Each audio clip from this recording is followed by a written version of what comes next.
এক ভিডিওর পেছনে আমাদের কিছু দিনী ভাইরা 6 বছর আগের এক অডিও ব্যাকগ্রাউন্ডে জুড়ে দিয়ে বিভ্রান্তি ছড়ানোর জন্য সোশ্যাল মিডিয়াতে ছড়িয়ে দিয়েছে।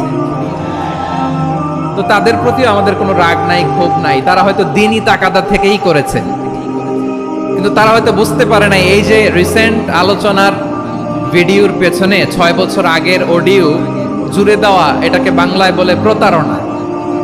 কি বলে? প্রতারণা, ধোঁকাবাজি।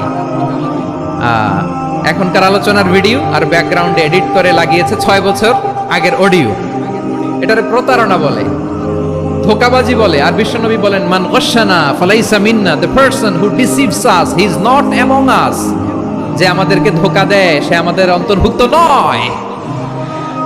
তো বিশ্বনবীর এই হাদিস তারা মনে রাখে না।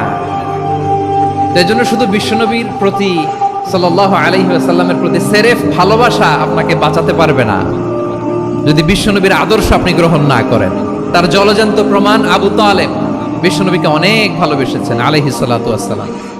পলিটিক্যাল শেল্টার, ফিনান্সিয়াল শেল্টার, সব ধরনের শেল্টার তিনি দিয়েছেন, কিন্তু বিশ্বনবীর আদর্শ মানেন নাই।